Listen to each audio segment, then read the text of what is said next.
the trees. I saw some cute ones today that are just a cone pyramid, but they had little stars all over and a battery candle, and they're so much smaller That'd be that I thought they'd be a good thing. But do you all know about aspic cutters in a cooking store? They're these little teeny tiny. yeah, I got them at Michael's one time for Halloween stuff. What really? Oh, well, I've got, like diamond and these little things, because I used to cater, so I've got every kitchen doodad known to man. I bet And you're. I had them at the studio for a while, and I brought them home to try to get the box back together because I only have 4 of a dozen in here.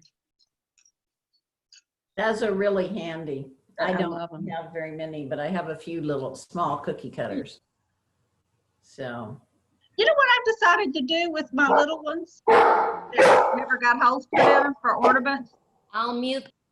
Is I'm going to make a little bowl and just fill it up with little gingerbread men and stars and tiny trees. And then after, if I have Christmas dinner where people come, I'm going to let everybody take home, pick a handful of these little guys. That'd be cute. Yeah. So you'd make a bowl and press it into the inside? No, I just meant make a lot of these and then make a little pottery bowl. Oh, okay. Like the Christmas tree, and just fill it with little charms, or throw them around the table like confetti and not have to work so much on cleaning up the paper confetti I use. I have for Easter every year. One year I just pulled out all the old colored satin ribbons I had from sewing and just cut out lots of little shapes. And I used those. I used to use colored eggshells crushed up. Well, you can tell you're a caterer. Those I was going to say, I'm going to hire you to come to my house. I love tablescapes more than anything. That's great. That's great. And do y'all have one of these in your kitchen? No. What it is? A trivet? No, it's to put in a pot of boiling water, put a small pot on it to melt chocolate or anything you're doing.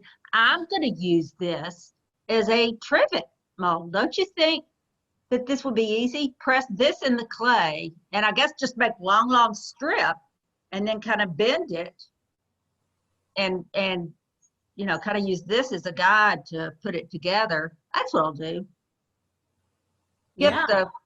Put this on the clay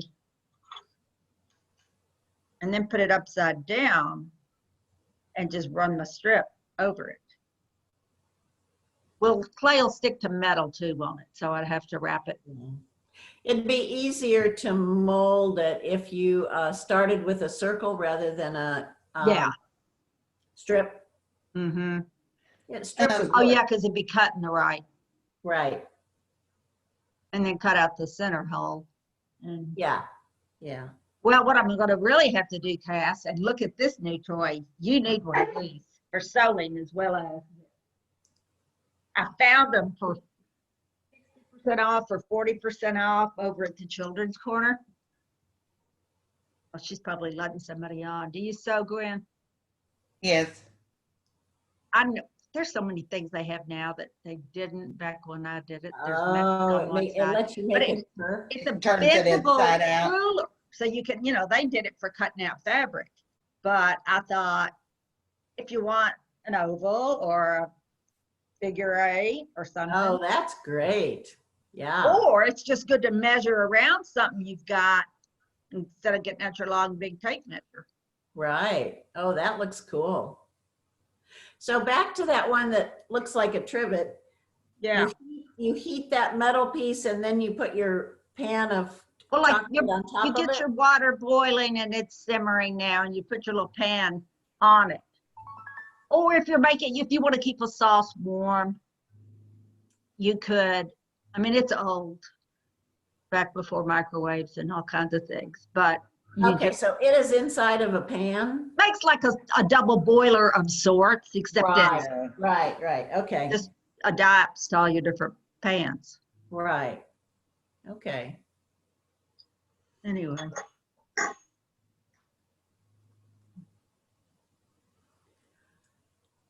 Have you gotten a place to work, Gwen? Yeah, that's what I've got. I'm sitting here in my front bedroom, my extra bedroom, and have plastic on this table. I had the sewing machine on here and I put it down on the floor. And because I'd been making masks and I'm a part of a group called Green Bag Ladies and we sew shopping bags. And so I had it up to do some of that. But so I've Fun. taken all of that off and put all this in here, and the light's pretty good, and so the bathroom's just right or outside the door, so if I need, that kind of thing.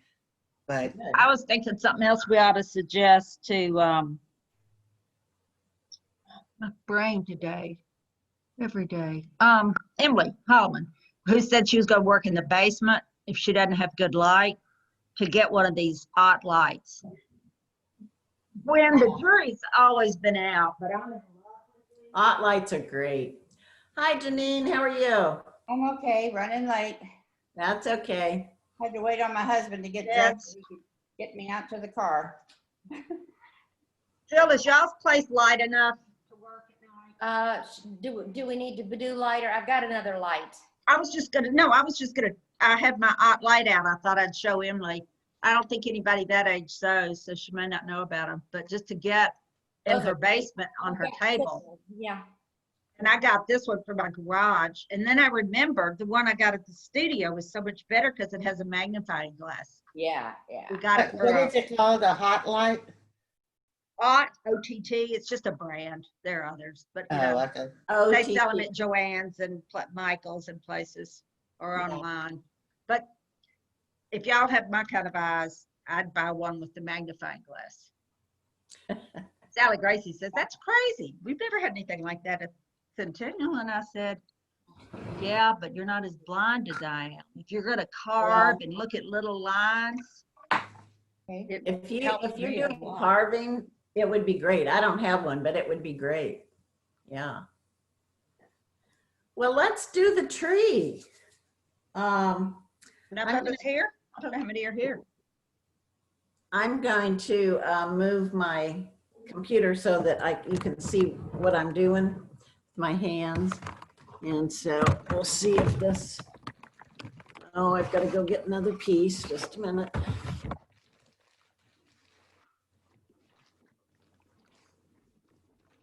haven't gone down to the thing. How many people are here? Do y'all know? I haven't heard from anybody else. Where's gallery?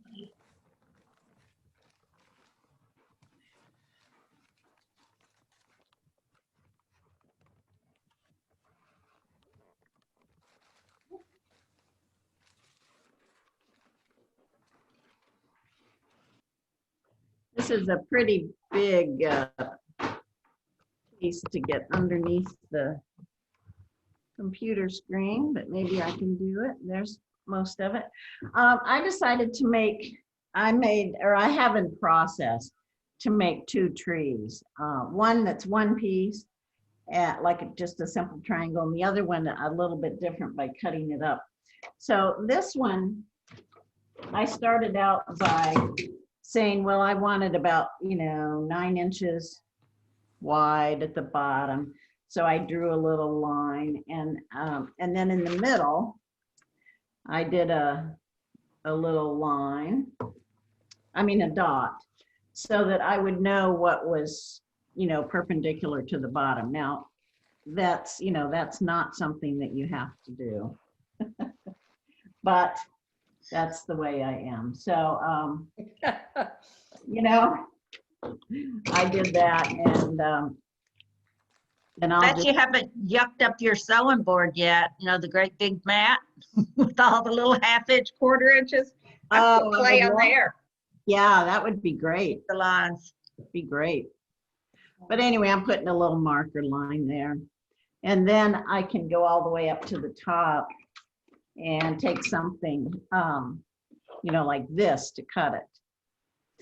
But I've noticed that it's not real smooth up here at the top. So if I turn this around, and maybe you can see the top there. I've compressed it once, but it's not real great. So Again, I use this to compress with when I have a smallish area like this. And How do you prevent the little lines that come on the edges of, Well- maybe it's because I don't hold it evenly in terms of how hard it's pressing? it's like bring it down onto the clay really slowly and softly, and then start. But Yeah. I'd end up with lines like down here. Well, that's not going to show on the screen, but at the end of the rib you're holding, I get little tiny Yeah, I know. what you marks. mean. And it's just from putting pressure on before you start sliding. Mm-hmm. Yeah, put the rib almost to the surface and Mhm. then start sliding. Okay. Now, here's another thing that I use, okay, a shower Straightener. Oh, that's a good rubber idea. on here, okay? And for big pieces, you don't have to worry about so many of those, because that just happens, that you get those lines. And you get more even pressure than I do with something like this. You do. So you're using a big, a sharp edge. This is sharp, but it's rubber, so it's a little more forgiving. But you see how that, Right. There's it has the advantage of having less likely to get those, lines. But, if I'm going to put texture on this piece of clay, I don't care if there's little things like that. So you have to kind of know what you're going for. perfection Yeah, in every step. you and I go for perfection. So that's, oh, wait a minute, I was going to use this. So, this is kind of the top where my tree would come to a point. And these are the 2 points where I want it to be. This has turned out to be a fairly big tree. If I wanted a triangle tree, I could cut it right now. And,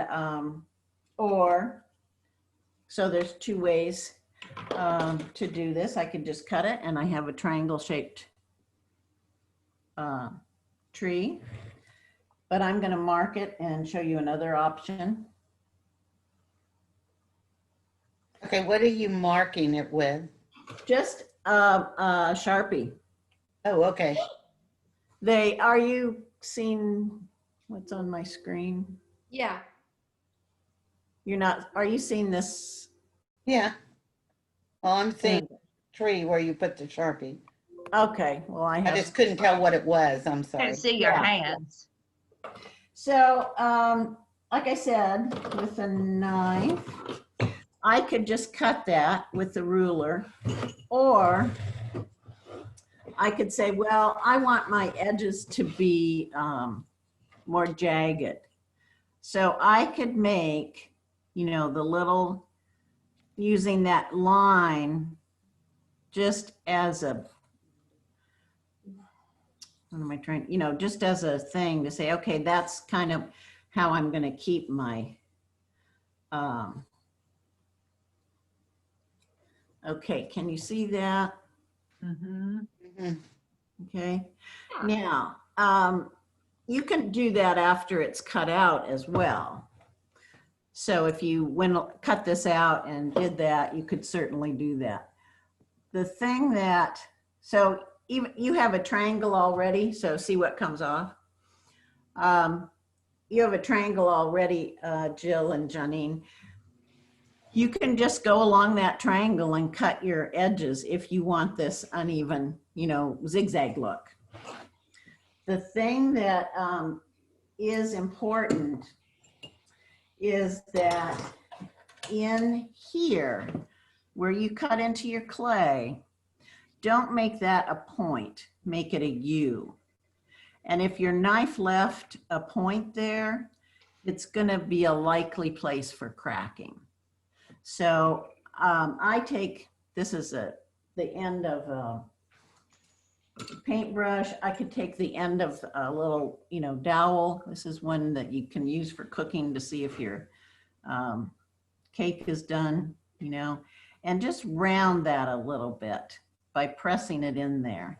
And that way I don't have what could become a crack. You see how they're rounded a little bit? And your ends are a little bit too, aren't they?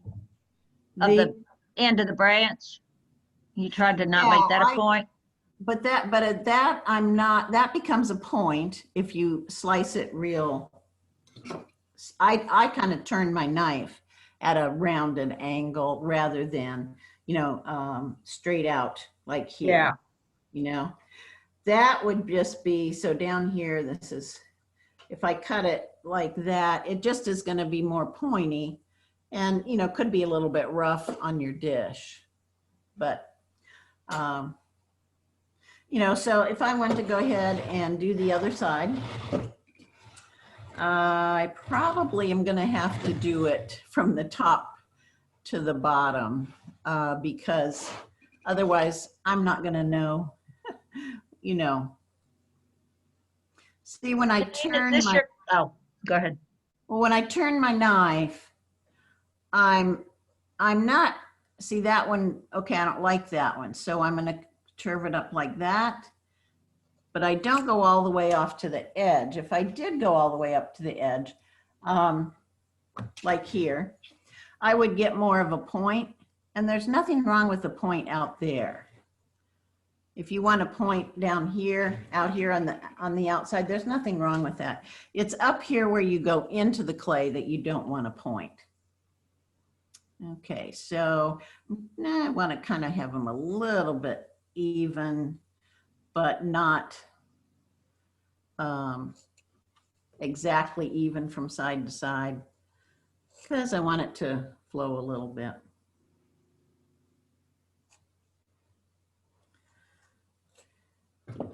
So there's the, kind of shape. It's not perfectly the same on each side.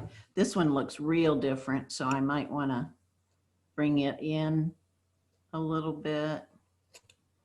You thank God every day that you could draw or take a knife and do what you can do. In terms of just drawing it, you're lucky. Yeah. Well, you do get a little more confidence when you've done it. And just put your pencil mark there and go on your pencil mark. If you don't feel confident, just I love how you did the bottom. Yeah. draw it with a pencil. And then up here at the top, I do want it to come to a point.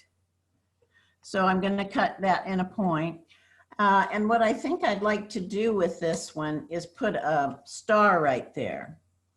And I wish I had your cookie cutter, Nancy, because stars are kind of hard to make. You know what you can do? I go online and Google, I want a shape. What else? Just put star shapes. And then just play with your printer, blowing it up and down. I do that too. But there is another, another way would be to make a circle. This is not quite a circle, but I'm just working with a pencil here. Pretend it's a circle.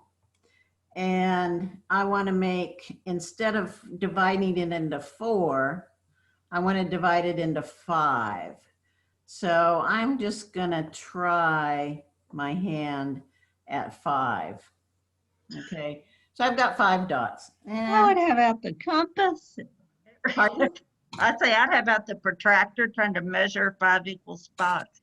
I know. It's because I can't eyeball things like that. It's a brain thing. It is. And then I'm going to put a circle there as where I don't want to cut in any further than that circle.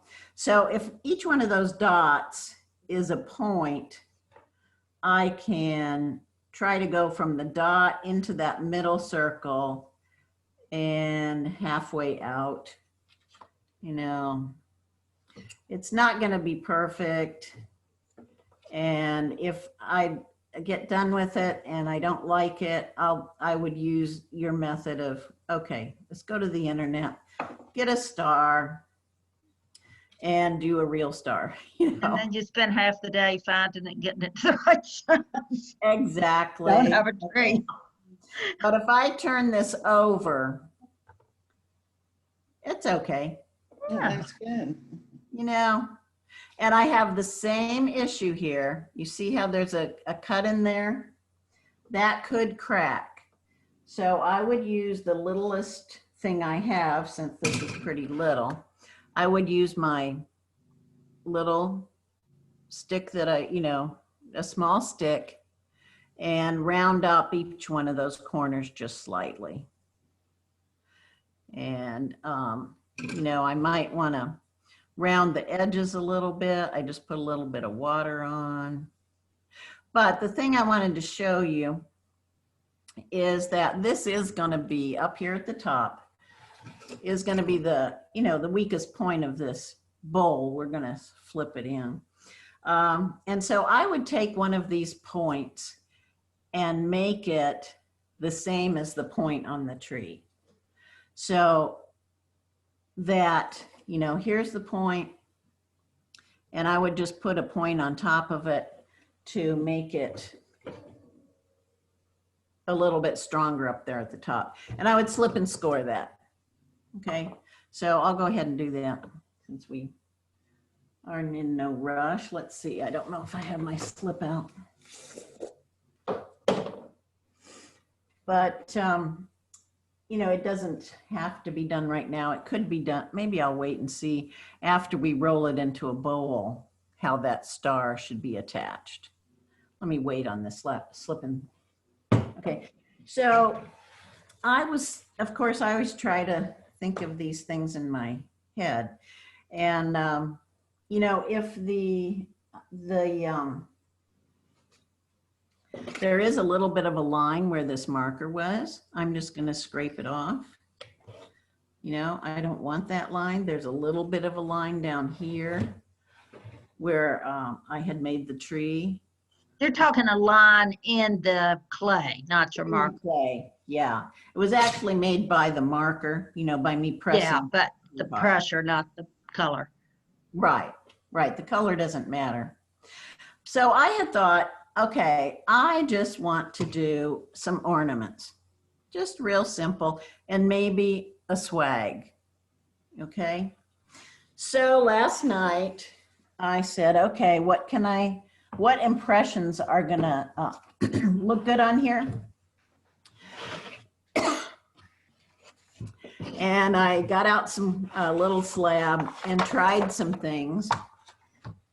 I went to my sewing drawer, okay, and I said, well, what about a thimble? And I've tried that. What about a button that has lines on it? And I decided that, oh, that's gonna stick way too much. Don't want that one. What about a button that's fabric covered? Oh, much better, much better. So this is the one that's fabric covered. This is and I'll show you the detail in a minute. I tried a pearl button, but the fabric one is much better. It's not going to stick as much. This button fell apart when I tried to use it. And then I used, I used a letter, little wax thing. and this is a fleur-de-lis. So I went, well, it's not really a Christmas type thing. So I decided not to use that one. But what I wanted, and then I tried some cording, okay, and laid it on the clay, and it made a nice imprint for the string going, what do you call it? The Garland. garland. Yeah, so I like that. Okay, so I like the garland, and then I like this impression. But I wanted so I tried putting a ball in the middle of the impression. I wanted the Christmas ornament to stick up. So this is just how I play with trying to decide what to do. So I like this one where it went in, but I also wanted it to stick up. So I made some balls.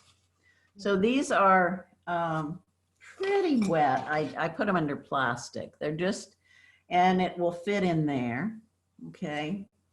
But what I wanted to do, the reason I made them last night rather than this morning is I wanted to be able to cut them in half, and they're still pretty, they do lose their shape when I cut them in half. So I wanted them, I would let them get a little bit drier than what they are right now so that they'll stay a half. And then I would slip and score the bottom and slip and score the inside of that covered button and press them together. Okay. And when I do that, I think I will go ahead and show you what that's going to look like. I just put a glob of slip on there. When I do that and I press it in there, I'm going to get a little bit of the slip squishing out, but it's going to remain a dome if Put it's a not. paintbrush, clean that up. Exactly. So I'd clean it up with a paintbrush. And there's one other reason I wanted, so just a damp paintbrush and take off that, okay? Now, I've got an ornament that sticks up, but I also have a circle around it from the button. And the reason I did that is, I'm just gonna take glaze and put it right in there, and I don't have to make a perfect circle. I'm gonna let that imprint of the fabric button hold my glaze. And then it won't run into the color. Great. Exactly. Cool. Now, are you gonna do that later with glaze, not underglaze the ornaments and stuff now? Exactly. I could do it with underglaze, and that would, but I was just thinking of the church has that beautiful red glaze. It's very red. Yeah. That's great. So I thought I would do the ornaments this way. So if I go back to, if I can find my button again, here it is.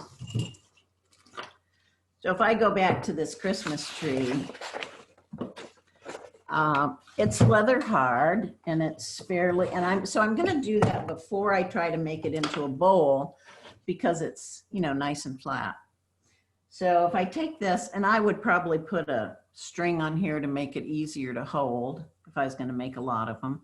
But let's say I wanted one right there. So I press it down. Can you see that? Yeah. Okay. And I take one of these, and again, I wish it was a little bit harder so that it wouldn't lose its shape, but it's okay. And scratch it. I'm just scratching it with my knife and put some slip in there. And the ball could be a little bit different hardness and dryness, wetness than the tree. In this case, I would hope, that the ball would be a little bit drier. So I'm going to put some slip down in there too. You could texture that little ball up with a scratcher too, couldn't you? If you wanted it to not just be a round, perfect ball, Yeah. but Yes. And see how that slips came out? That's fine. I'll just clean it up later.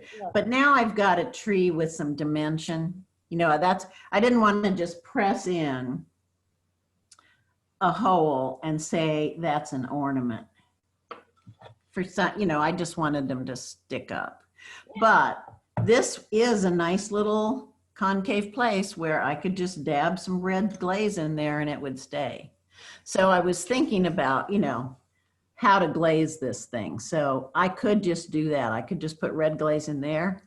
This is going to be a little bit more problematic, and I might make my ball you could make a little indentation maybe and drip a little glaze in there. Well, I would just put it on here and enough that hopefully it wouldn't come out of that concave place. I was just thinking like the little stars, something, yeah. Yeah, I mean, this is just my thought process. That's all. You know, this would be a fun thing to do with grandchildren if you made the trees or had some patterns that they could use Yes, and let them just decorate them up, ugly as could be. yes. But I mean, their just little thinking, creation. it'd be very easy for them to take this letter press thing and make sure it's going the right way, but dip it in cornstarch and then dip it all over your tree, you know? This beats baking cookies with sprinkles all over your kitchen. Well, it would stay longer, wouldn't it? Yeah, and then they'd have a little plaque or tray, whichever you wanted. So if I wanted this to go kind of like that, okay, I have to press it down. And let's see, I used, so I wouldn't want to go into that ball. And I want it kind of round. Can you see that? Yeah. I want it kind of rounded. So I would probably use a roller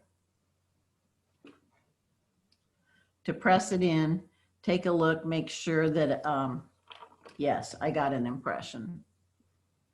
Cute. Okay. I was wondering thinking about ornaments, is there any silver or gold that we could embellish things with? There is, I've used what's called antique gold glaze, and it really comes out looking like bronze. It doesn't look like gold. Okay, but If there's you want nothing the glittery. shiny, yeah, the Uh-huh. shiny gold, shiny silver, then you want to use a luster. And lusters are more expensive. They actually have silver and gold in them, I think. And you fire them differently. You fire them to a lower temperature. All right, So- we're not ready for that.